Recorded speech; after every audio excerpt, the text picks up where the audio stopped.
Let's start with the Daily Guide. It says, I'll establish tomato factory in Akomadan, so says Dr. Bawumia. And I elevates 15 assemblies as well. And EC presents certified voters register to the political parties. And also Trump sweeps US elections, not what... and also no constitutional crisis, so it says...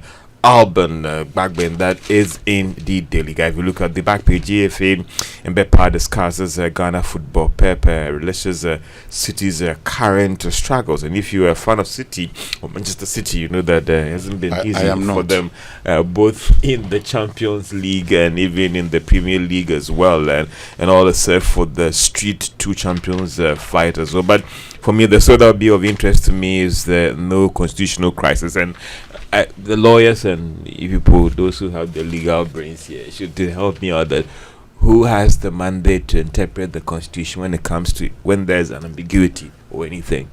Is it the Supreme Court or it's Parliament? Yes, no, it is Supreme Court. In fact, but that's not a doubt in this matter. What Bagbin is saying is that, and in paragraph 6, he goes through what happened. A member of Parliament on the floor raised what he considered an urgent matter. In fact, the title was urgent, a matter considered to be of urgent public importance. This is on the 15th. And it had to do, and it had comments as permitted by the standing orders of Parliament. Then he said, don't worry, I will go and do my inquiry into this and come and communicate my findings. Then he, as Speaker, went into do the inquiry, and on the 17th came to communicate his findings. Now, the content of course, has been construed to be a ruling. First and foremost, he says he's no judge to give a ruling on the matter. So he did not give a ruling. Then Afenyomakin disagreed vehemently with the content of the Speaker's communication as the Speaker of Parliament and proceeded to advance an earlier action he had commenced in the Supreme Court on the 15th of October to prevent the Speaker from receiving and making any pronouncement on the matter by until the final determination of the matter. And he says, being a party to the suit in his official capacity, I am mindful of what to say. But it must be said that the suit before the Supreme Court raises not just legal questions, but more importantly has profound implications for our democratic system of governance. At its core, it is the very essence of our democracy.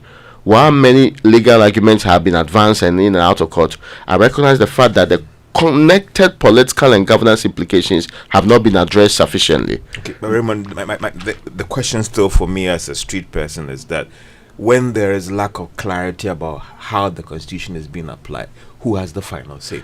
Yeah, but that is not still in doubt. It's Supreme Court. If anyone has an issue about how the Constitution is being applied, we defer to the Supreme Court to make a judgment on that. And the Constitution also says that every law, everything, but George, comes under the Constitution. What the Speaker is trying to say, he... It's not whether or not the Supreme Court can interpret anything. It's about the interference. Yes. And also, for how him... do you describe that as an interference? For him, he thinks that this is a very clear law. But he believes, he's of the belief, that the executive and the judiciary are conniving and interfering in Parliament.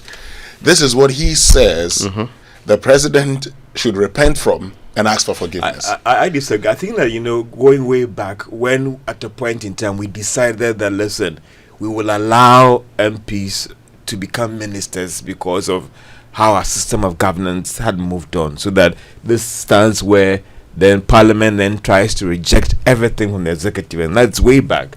Then you actually compromise on trying to make sure that the independence then was sacrificed. While the Supreme Court can, vary its decisions, it is instructive, and people make reference to this. So, if 4 members of Parliament, because of the because of the declaration of their seats as vacant, 2 months to an election which would elect new members of Parliament, if that is deemed as a lack of representation, what happened to the people of Asin North, for instance, Raymond, who for 15 months didn't have a member of Parliament? Maybe even the Central Kofi area. Central Kofi, the Central Kofi, Akpafu, Lolobi and Likpe group also, For 4 years, they haven't had representation. So these are the questions that, would now be asked. So if this is your belief, why did we not do? And this case was in the Supreme Court. The case of Judge Kwesen. So all these questions, and for me, they are justified questions. They are genuine questions. Genuine questions that will be asked of the Supreme Court.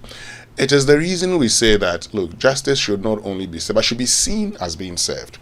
And my only challenge is that because of the lack of trust in the legislature and the executive, one would expect that the judiciary, rises above mistrust. Unfortunately, the judiciary today is so mistrusted that if nothing happens, it becomes like the executive and the legislature. Then what that would mean is that every decision coming out of the court will be seen and challenged as being partisan. That is problematic for our democracy. Okay, even on that point, I actually think that mostly when you're a public institution, when the positioning is that, and it's not just Winston or anybody sitting on radio saying, at least if you don't take it, between 2012 and 2024, and I wrote that story in about the 2022 one, which said the trust in the institution called courts is at an all-time low. That has actually gone down further in 2024.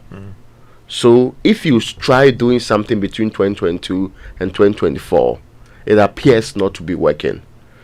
Again, I actually think that this is much ado about nothing. Let's be clear.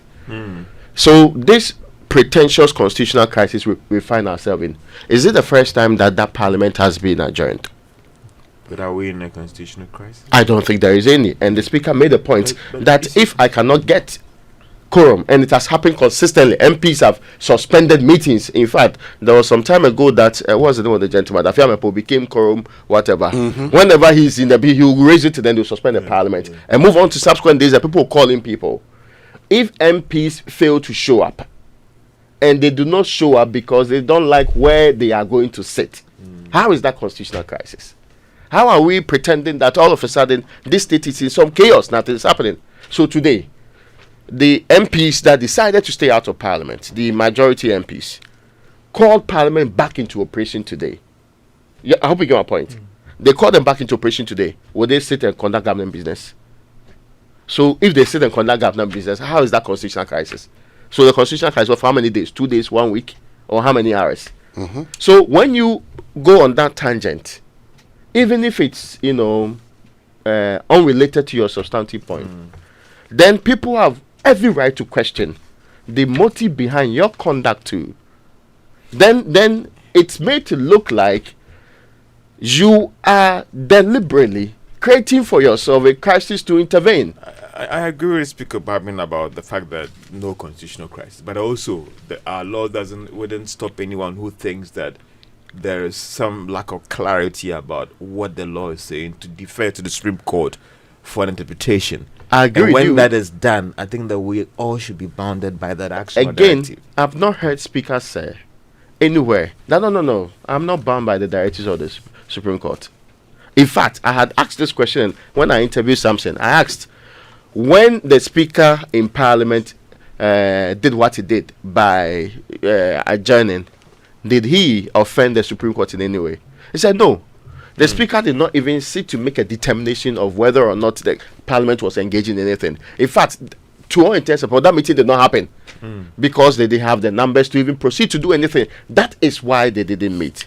So that has nothing to do with disrespect. And let's take that aside.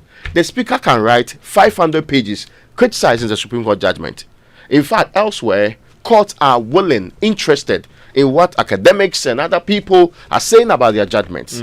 So this attitude that, if you criticize it, we'll come back. you are opposed to it. We'll come back to this. Let's get into the other stories. Okay, yes, but you're undermining Parliament is also on the front page of the Ghanaian Times. Ghanaian Times. No, but the other stories, I will complete PTC interchange, Takoradi Market Circle project before I leave office. In 2 months. Yes. President Akufo-Addo. that? President Akufo-Addo. 2 months.